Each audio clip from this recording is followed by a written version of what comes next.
jirani ya Jamhuri ya Muungano wa Tanzania. Jana usiku kuna video kadha wa kadha ambazo zilikuwa zinatembea kwa kasi zaidi kwenye mitandao ya kijamii, na ni video ambazo zilikuwa posted na mwanadada ambaye anajulikana kama Mange Kimambi kwenye mitandao ya kijamii, yani short clips.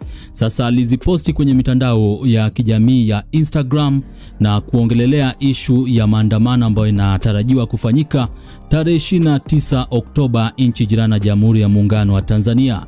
Sasa hizi ni video ambazo zimewashangaza wengi ambao walikuwa na hoji, wanajiuliza maswali kibao kuhusiana na issue ya wananchi kuvamia mabasi ya mwendokasi katika maeneo ya Magomeni kule jijini Dar es Salaam. Kwa hiyo hii ilikuwa ni wananchi ambao walikuwa wamejawa na ghadhabu, na ikumbukwe ya kuwa mabasi ya mwendokasi yamekuwa na changamoto balaa, na wananchi wanajihisi ya kuwa kuna wale ambao wamefanya kila ambacho tunachokita kupiga hela na vile kufanya ufisadi na vile kulala kazini, yani ile hali ya kulaza damu, hawataki kuwajibika.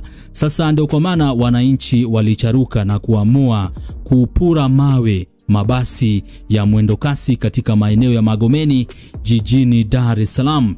Sasa Mange Kimambi ameposti ama ameendelea kuposti video kadha wa kadha ikionyesha wananchi ambao wamejawa na ghadhabu, wanapiga kelele katika sehemu husika, ni kama stendi ya mabasi, na wanasema ya kuwa tuweni, tuweni.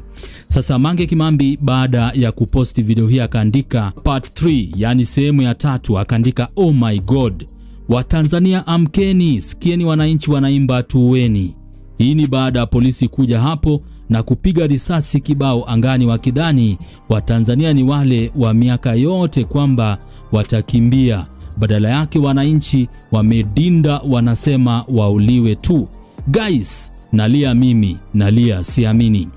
Watanzania wamepata ujasiri wa kupigania nchi yao na kupigania vizazi vyao. Siamini Watanzania wamepata ujasiri wa kupambana na mafisadi na wauni walioshikilia nchi yao. Kwa kweli wakati wa Mungu